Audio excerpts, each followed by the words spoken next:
नमस्कार दोस्तों, आज है 5 मई 2026 और हम बताने जा रहे हैं आज की मायावती जी से जुड़ी 10 बड़ी खबरें। लेकिन आज की सबसे बड़ी खबर यह है कि मायावती ने पश्चिम बंगाल में तहलका मचा दिया, जिससे ममता बनर्जी और मोदी सरकार हैरान है। अब इसकी पूरी जानकारी क्या है आपको आगे पता चलेगी, इसलिए वीडियो को पूरा देखें। और अगर आप मायावती जी से जुड़ी हर खबर सबसे पहले जानना चाहते हैं तो अभी चैनल को सब्सक्राइब कर लीजिए। तो अब शुरू करते हैं। पहली बड़ी खबर, मायावती ने हाल के अपने आधिकारिक बयानों में साफ किया है कि उनकी पार्टी फिलहाल किसी बड़े गठबंधन का हिस्सा बनने के बजाय अपने दम पर चुनाव लड़ने की रणनीति पर काम कर रही है। उन्होंने बार बार कहा है कि बीएसपी का मुख्य फोकस संगठन को मजबूत करना और बहुजन वोट को एकजुट करना है। यह बयान राष्ट्रीय राजनीति में इसलिए अहम है क्योंकि विपक्षी गठबंधन की चर्चा के बीच बीएसपी की अलग लाइन दिखती है। दूसरी बड़ी खबर, बहुजन समाज पार्टी ने उत्तर प्रदेश के साथ साथ अन्य राज्यों में भी संगठन विस्तार अभियान तेज किया है। पार्टी अंदरूनी स्तर पर बूथ और सेक्टर स्तर तक नई नियुक्तियां कर रही है। राजनीतिक विश्लेषकों के मुताबिक यह तैयारी 2027 यूपी विधानसभा चुनाव और आने वाले लोकसभा चुनावों को ध्यान में रखकर की जा रही है। तीसरी बड़ी खबर, मायावती ने हाल ही में social media platform x Twitter के जरिए महंगाई और बेरोजगारी जैसे मुद्दों पर केंद्र और राज्य सरकारों की आलोचना की। उन्होंने कहा कि आम जनता पर आर्थिक दबाव बढ़ रहा है और सरकार को इस पर गंभीरता से काम करना चाहिए।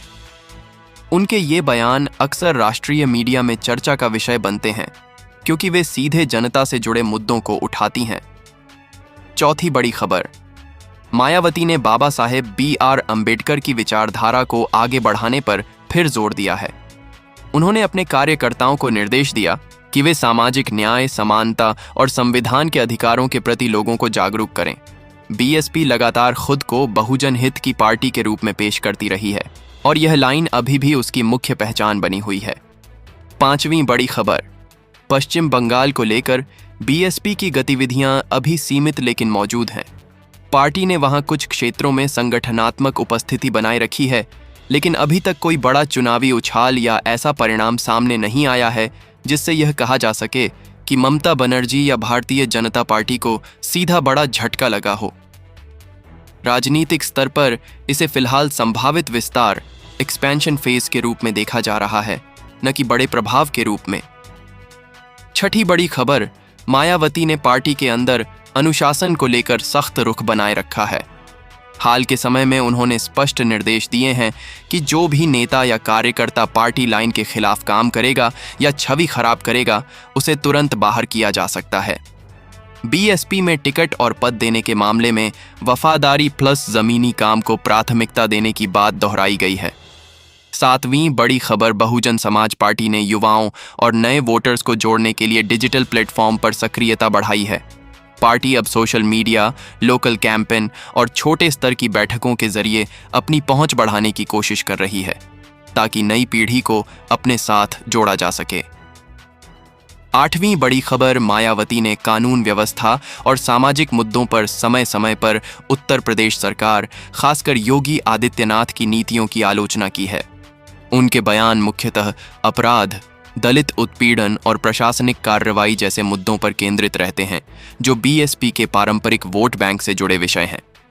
नौवीं बड़ी खबर, बीएसपी नेतृत्व ने संकेत दिए हैं कि आगामी चुनावों में उम्मीदवार चयन की प्रक्रिया को और कड़ा किया जाएगा।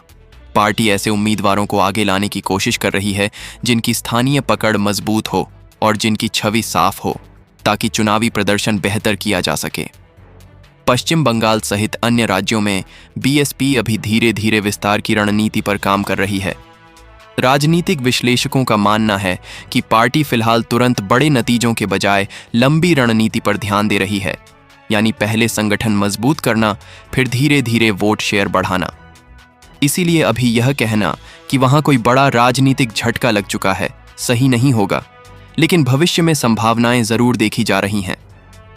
10वीं बड़ी और अहम खबर, अगर आप राजनीति को थोड़ा भी समझते हैं तो आपको पता होगा कि पश्चिम बंगाल हमेशा से ही एक अलग तरह की राजनीतिक जमीन रही है।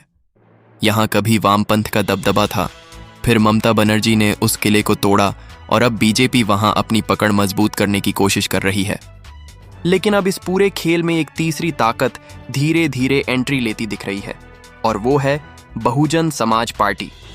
अब सवाल ये है कि क्या बीएसपी सच में पश्चिम बंगाल में कोई बड़ा गेम खेलने वाली है, या ये सिर्फ एक सियासी चर्चा है? देखिए, मायावती की राजनीति हमेशा सीधी नहीं होती। वो चुप रहती हैं, लेकिन जब चलती हैं तो सीधा बड़ा वार करती हैं। उत्तर प्रदेश में उन्होंने जो मॉडल बनाया, दलित, पिछड़ा और कुछ सवर्ण वोटों का गठजोड़, वो अगर कहीं और रिपीट हो जाए तो वहां की राजनीति पूरी तरह बदल सकती है। पश्चिम बंगाल में दलित और आदिवासी वोट बैंक कम नहीं है, खासकर मथुआ समुदाय, अनुसूचित जाति और अन्य पिछड़े वर्ग। ये सब मिलकर एक बड़ा राजनीतिक समीकरण बनाते हैं। अभी तक ये वोट अलग अलग पार्टियों में बंटा हुआ है, लेकिन अगर कोई एक ताकत इन्हें एकजुट कर दे तो खेल पलट सकता है। यहीं पर मायावती की एंट्री की चर्चा शुरू होती है। सूत्रों के मुताबिक बीएसपी ने पश्चिम बंगाल में अपने संगठन को धीरे धीरे मजबूत करना शुरू कर दिया है। छोटे स्तर पर मीटिंग्स, नए कार्यकर्ताओं की भर्ती और स्थानीय नेताओं को जिम्मेदारी देना, ये सब संकेत देते हैं कि पार्टी सिर्फ नाम के लिए नहीं, बल्कि जमीन पर काम कर रही है। और अगर ये काम तेज हो जाता है तो इसका सबसे ज्यादा असर किस पर पड़ेगा? सबसे पहले असर पड़ेगा ममता बनर्जी की पार्टी पर, क्योंकि अभी तक दलित और अल्पसंख्यक वोट बैंक का बड़ा हिस्सा उनके साथ रहा है। अगर उसमें सेंध लगती है तो टीएमसी की मजबूती कमजोर हो सकती है। दूसरी तरफ बीजेपी, जो बंगाल में टीएमसी के खिलाफ मुख्य चुनौती बन चुकी है, उसे भी नुकसान हो सकता है, क्योंकि बीजेपी भी पिछले कुछ सालों से दलित और पिछड़े वोट बैंक को साधने की कोशिश कर रही है। अब अगर बीएसपी उसी वोट बैंक में एंट्री मारती है तो वोटों का बंटवारा होगा, और यही सबसे बड़ा गेम चेंजर साबित हो सकता है।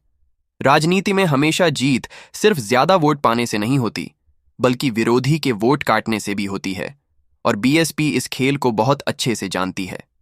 मायावती ने अभी तक पश्चिम बंगाल को लेकर कोई बड़ा सार्वजनिक ऐलान नहीं किया है, लेकिन उनकी चुप्पी ही सबसे बड़ा संकेत मानी जा रही है, क्योंकि इतिहास गवाह है, जब जब मायावती ने चुपचाप तैयारी की है, तब तब उन्होंने बड़ा राजनीतिक धमाका किया है। अब सोचिए, अगर बीएसपी पश्चिम बंगाल में 5% या 10% वोट भी ले आती है तो क्या होगा? सीधे तौर पर टीएमसी और बीजेपी दोनों के समीकरण बिगड़ सकते हैं। कई सीटों पर हार जीत का फर्क बहुत कम होता है, और वहां बीएसपी का छोटा सा वोट शेयर भी बड़ा असर डाल सकता है। और यही कारण है कि राजनीतिक गलियारों में ये चर्चा तेज हो गई है कि मायावती एक साइलेंट गेम खेल रही हैं। लेकिन यहां एक और ट्विस्ट है। कुछ विश्लेषकों का मानना है कि बीएसपी का असली मकसद जीतना नहीं, बल्कि अपनी मौजूदगी दिखाना और भविष्य के लिए जमीन तैयार करना हो सकता है। यानी अभी नहीं तो अगली बार, लेकिन धीरे धीरे बंगाल में अपनी पकड़ बनाना। और अगर ये रणनीति सफल हो जाती है तो आने वाले सालों में बीएसपी एक राष्ट्रीय स्तर पर और मजबूत पार्टी बन सकती है। अब सवाल ये भी उठता है कि क्या मायावती किसी गठबंधन की तरफ जाएंगी? अभी तक उनके संकेत साफ हैं, वो अकेले लड़ना पसंद करती हैं। लेकिन राजनीति में कुछ भी स्थायी नहीं होता। अगर समीकरण बनते हैं तो गठबंधन भी हो सकता है। हालांकि फिलहाल जो स्थिति दिख रही है उसमें बीएसपी अपनी अलग पहचान बनाकर ही आगे बढ़ना चाहती है। पश्चिम बंगाल की राजनीति में ये तीसरी ताकत का उभरना एक बड़ा बदलाव हो सकता है, और यही कारण है कि ममता बनर्जी और बीजेपी दोनों के लिए ये एक नई चुनौती बन सकती है। लेकिन आपको एक बात समझनी होगी, ये सब अभी संभावनाएं हैं, संकेत हैं, और राजनीतिक गतिविधियों के आधार पर निकाले गए विश्लेषण हैं। अभी तक कोई ऐसा बड़ा चुनावी नतीजा या आधिकारिक ऐलान नहीं हुआ है जिससे ये कहा जा सके कि सच में कहार टूट पड़ा है। लेकिन राजनीति में असली खेल हमेशा पर्दे के पीछे शुरू होता है, और जब तक जनता को पता चलता है तब तक बहुत कुछ बदल चुका होता है। तो क्या मायावती बंगाल में बड़ा धमाका करने वाली है? क्या टीएमसी और बीजेपी के बीच तीसरी ताकत बनकर उभरेंगी बीएसपी? या ये सिर्फ एक सियासी हवा है जो समय के साथ शांत हो जाएगी? ये आने वाला वक्त ही बताएगा। लेकिन एक बात तय है, अगर बीएसपी ने बंगाल में पूरी ताकत झोंक दी तो वहां की राजनीति पहले जैसी नहीं रहने वाली। और शायद यही वजह है कि अभी से राजनीतिक हलकों में हलचल तेज हो गई है।